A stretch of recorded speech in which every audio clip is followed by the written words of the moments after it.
Alors moi je suis Étienne Damrose, je suis ostréiculteur à Locoal-Mandon. Locoal-Mandon, c'est une petite commune qui est située dans le Morbihan, sur la Ria d'Etel. La Ria d'Etel, c'est une entrée de mer dans la terre et qui présente les avantages d'être un petit havre de paix. C'est très abrité en fait des vents et des courants, donc ça donne un côté un petit peu lac. C'est très calme. Pas de vagues. C'est très calme. Ouais, très Il n'y a calme. pas de vagues, il n'y a pas de très peu d'urbanisme, beaucoup moins que dans le golfe du Morbihan, Ouais. où c'est beaucoup plus peuplé, beaucoup plus actif.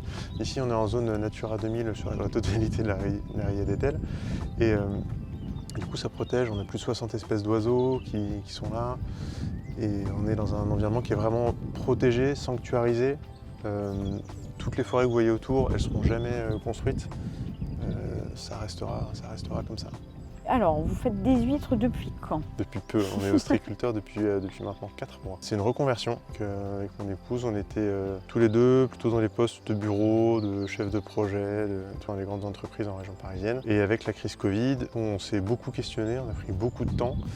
Et le résultat, c'est qu'on n'était pas fait pour cette vie, une vie qui va trop vite, qui ne laisse pas assez de temps à soi, aux amis, aux enfants, à la nature. Et du coup, l'idée de faire ses propres choix, de les assumer complètement et d'en faire un peu le centre de sa vie.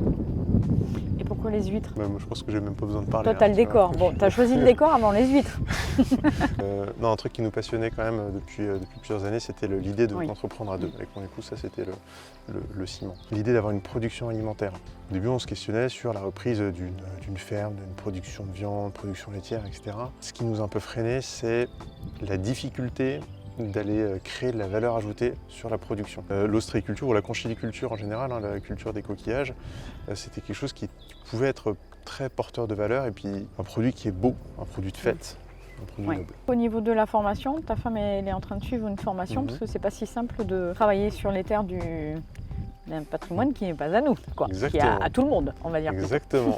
Exactement. La mer, c'est un bien commun, ça appartient au domaine public, ça appartient à l'État français. Et donc du coup, en tant qu'ostréiculteur, nous on est titulaire de concessions qui nous sont confiées pour une durée en général de 30 ans. Donc on a des droits sur ces concessions, c'est-à-dire qu'on a le droit de produire des coquillages, de commercialiser ces coquillages, etc.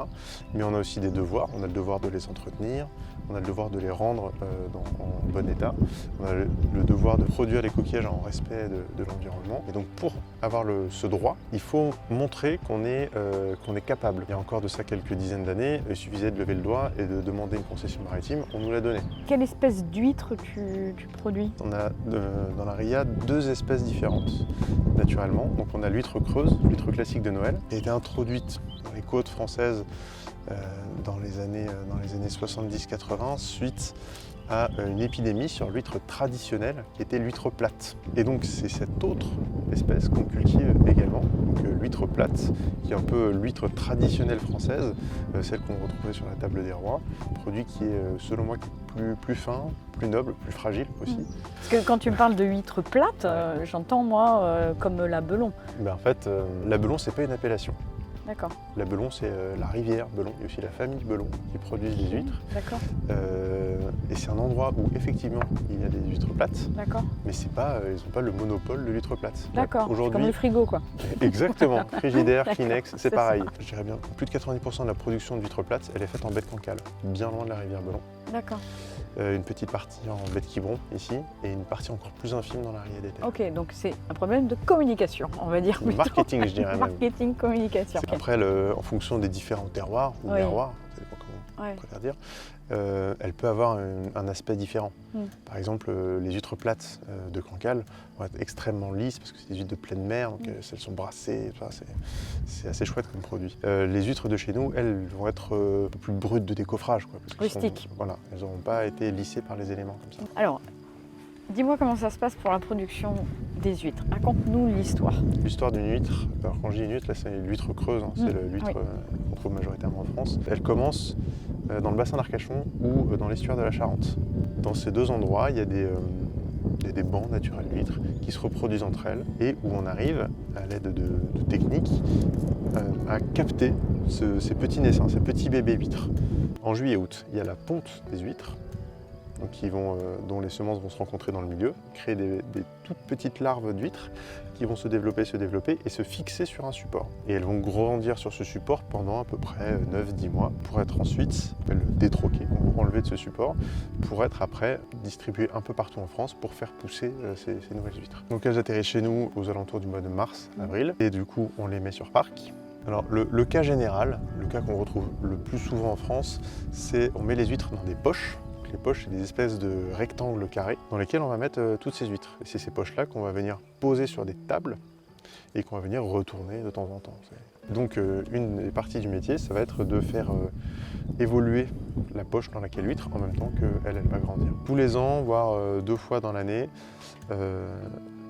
les huîtres vont grandir dans la poche et on va les sortir pour les mettre dans 2, 3 ou 4 poches, ce qu'on appelle les dédoublés, pour qu'elles aient de plus en plus de place pour grandir. Donc quand tu as fini, quand elles ont été au parc, pendant combien de temps?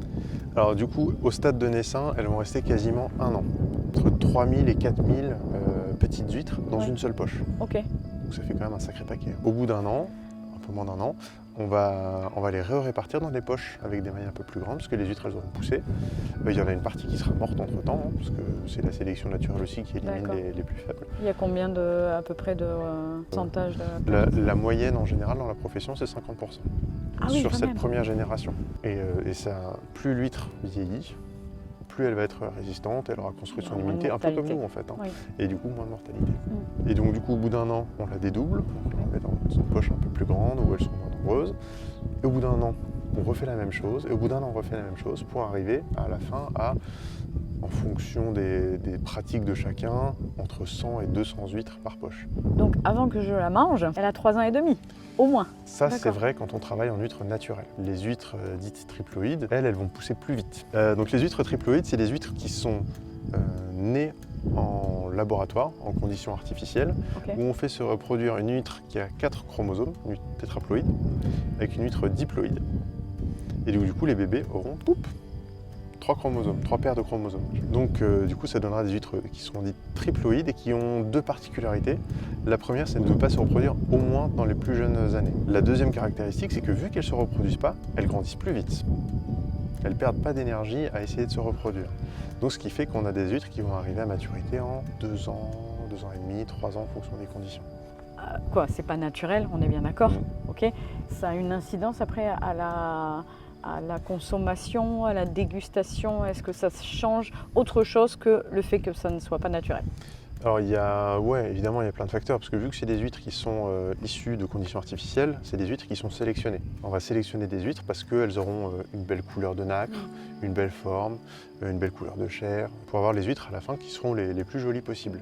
Ce qu'on croit personnellement, Coralie et moi, c'est que c'est fort dommage d'avoir à faire appel à des conditions artificielles pour obtenir une ressource, les bébés huîtres, les naissins, qu'on trouve en abondance dans la nature. Donc en fait c'est un choix technique qu'on comprend, mais pour moi le choix moral d'aller chercher des huîtres triploïdes, c'est moyen quoi. Pour moi c'est discutable. Nous on le fera jamais parce que c'est quelque chose auquel on peut pas... Tu adhères pas. On n'adhère pas, même si on respecte le choix de nos collègues qui le font. Si par malheur la fameuse triploïde se retrouvait dans la nature, sachant qu'elle a été sélectionnée parce qu'elle était plus résistante, est-ce que ça serait pas, on risquerait pas de perdre nos huîtres sauvages et qu'il n'y ait plus que celle-ci, et en plus elle ne se reproduit pas? Justement, d'un point de vue strictement écologique, dans le sens écologie de la population. Si l'huître ne se reproduit effectivement pas, elles vont vieillir sans se reproduire, leur génétique transformée restera pour elles, elles vont mourir de vieillesse. En soi, ça c'est pas grave. Ce qui peut être grave, c'est si jamais elles viennent à être en mesure de se reproduire. C'est là que ça va introduire un biais dans la population naturelle. Mais si vous vous souvenez bien, en début, j'ai dit que ces huîtres creuses là, elles ont été introduites dans les années 80. Et elles se répandent un petit peu partout en France.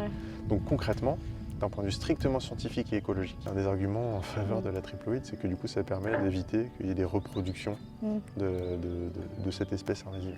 Donc après ces quelques années, elles étaient en parc, dans le parc. Est-ce qu'il y a, qu'est-ce qu'on appelle l'affinage? Qu'est-ce que vous en faites?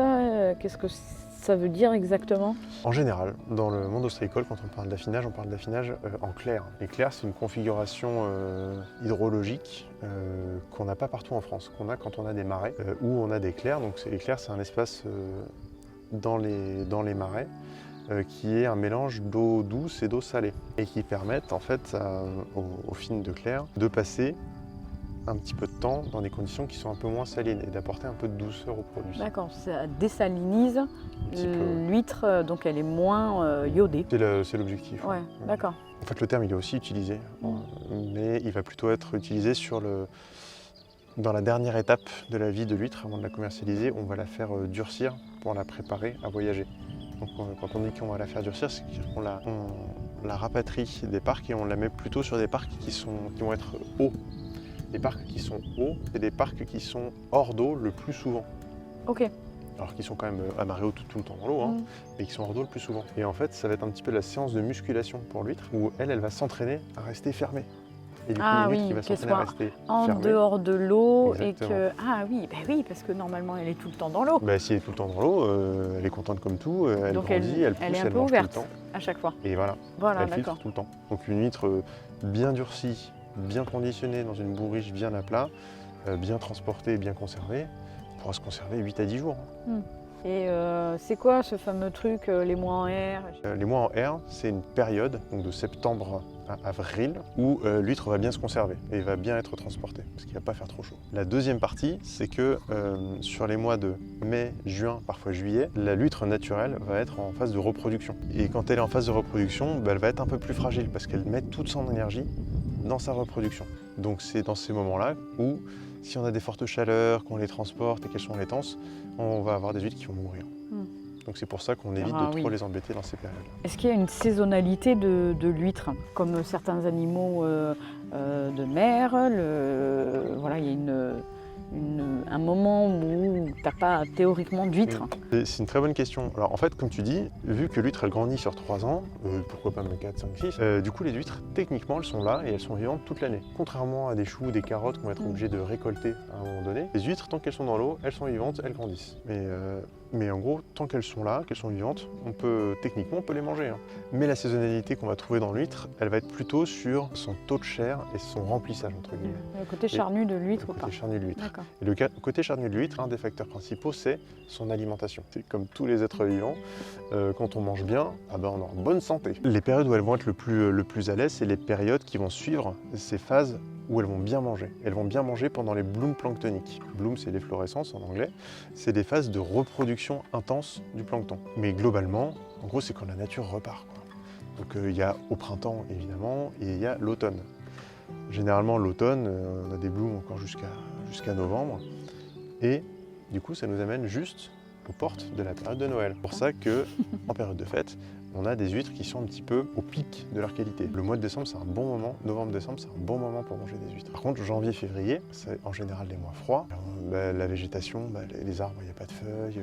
Donc du coup, ils vont pas avoir à manger, ils vont puiser dans leurs réserves, s'amaigrir. Et du coup, l'autre période qui est propice, d'après moi, c'est la période, en ce moment, le mois d'avril, aux alentours de Pâques. Elle ne sera pas encore en lait.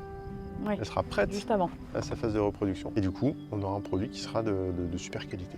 Et dis-moi, les grosseurs, est-ce que ça veut dire qu'elle est plus vieille? Ça dépend.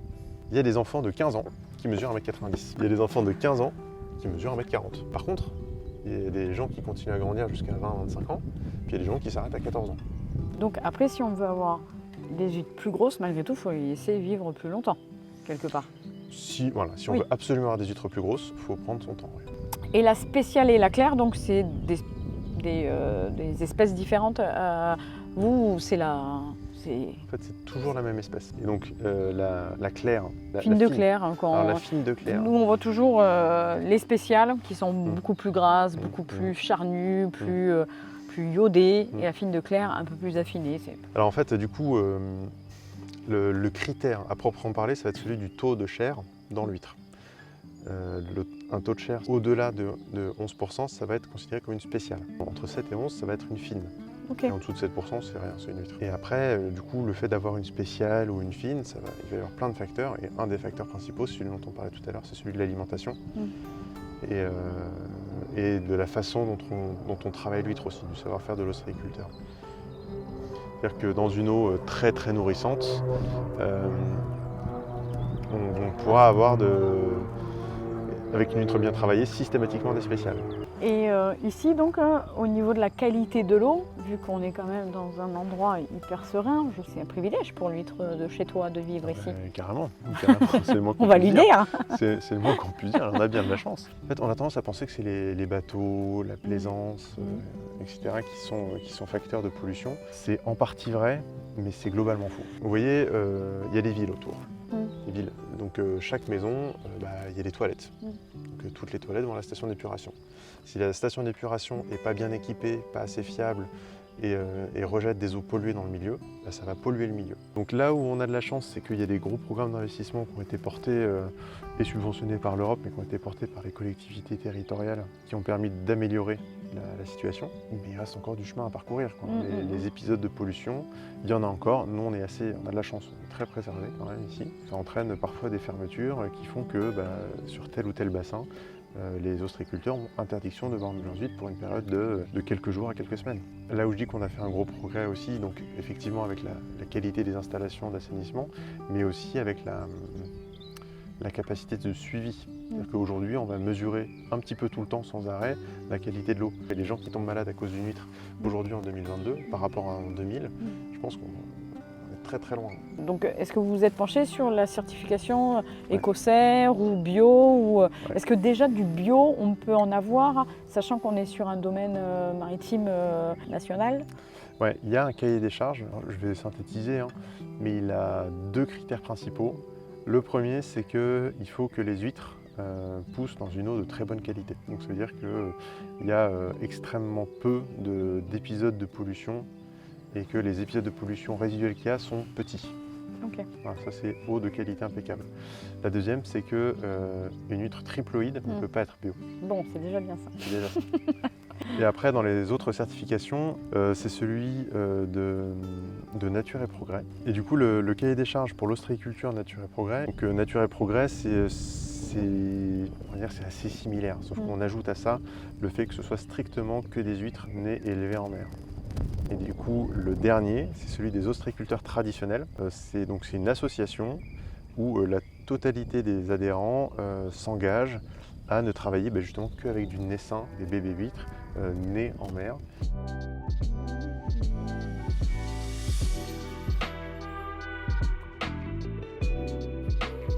Notre bassin de purification. C'est un bassin dans lequel on a l'obligation de stocker les coquillages pendant 48 heures pour s'assurer qu'ils sont de bonne qualité pour la consommation humaine. C'est en lien avec la qualité de l'eau. Il y a différents types de zones. Tout à l'heure, je te parlais de la zone A éligible au bio. Nous, ici, on est en zone B. Alors, malgré le fait que les analyses sur les 5 à 7 dernières années étaient excellentes, on a quand même cette obligation-là. Elle est en eau de quoi, là, c'est de l'eau de mer. C'est de l'eau de mer? C'est de l'eau de mer, oui. C'est la même qui est là. Et sauf qu'il y a les UV qui ont une capacité épuratoire, on fait aussi de l'aération de cette eau, de l'oxygénation, et du coup d'évacuer les éventuelles traces de bactéries qui peuvent rester dedans. Alors la différence de la coque, et c'est le même cas pour les palourdes, c'est la coque on ne peut pas la cultiver, des telles. La coque on peut la pêcher. C'est pas un élevage? C'est pas un élevage, c'est de la pêche. C'est-à-dire qu'on récolte ce qu'il y a dans le milieu. Donc c'est pas nous qui le faisons, c'est des pêcheurs du coin à qui on achète la pêche. Et c'est également le cas pour la palourde. Alors je dis une petite différence, c'est qu'il commence à y avoir un petit peu d'élevage de palourde, mais c'est quand même principalement un coquillage de pêche. D'accord.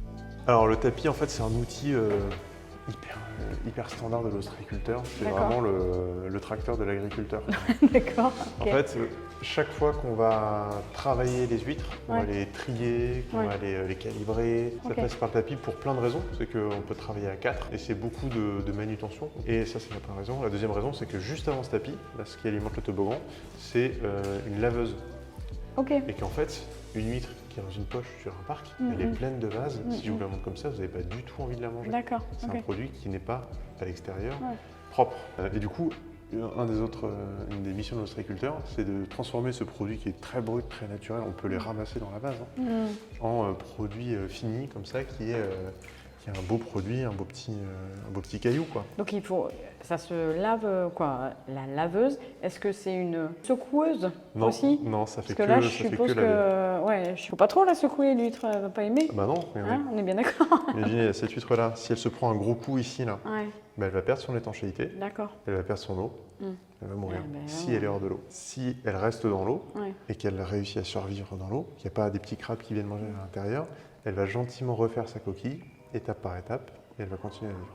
Alors, est-ce qu'il est vrai qu'il faut enlever la première eau? Oui. Pourquoi? En tout cas, c'est comme ça que je le fais aussi souvent. C'est que la première eau, c'est l'eau qui est, en fait, c'est de l'eau de mer assez brute. Et du coup, Elle est plus ça va être, iodée. très très salée. Hein. L'eau de mer, Ouais. c'est 30 grammes par litre. Boire de l'eau de mer, on n'aime Moi, pas. j'aime bien. Après, ça dépend des Chacun goûts de ses chacun. goûts. Mais c'est pas terrible. D'accord. Moi, ce que je recommande vraiment pour avoir le vrai goût du coquillage, c'est vraiment bien l'égoutter Mm. avant de la manger, si on la mange juste après l'ouverture. C'est un peu croquant, donc non, c'est très bon ça. Elles sont délicieuses. Est-ce que tu veux goûter une plate? Bah oui. Donc c'est les huîtres, les deux, hein, Mm. et qui ont des formes complètement différentes. Au niveau poids, elle grandira moins celle-là. On est bien Celle-ci d'accord. grandit moins vite, Oui, ouais. c'est ça. Moins Ça, vite, et ça- puis même au niveau quantité d'huîtres en soi, elle est moins charnue celle-là. C'est différent, il y a moins d'eau dedans. D'accord, ok. Donc l'occupation du volume à l'intérieur de la coquille n'est pas le même. D'accord. On va moins sentir l'iode par exemple, parce qu'il y aura moins ce côté salé. Ouais, ça n'a rien à voir. C'est complètement différent.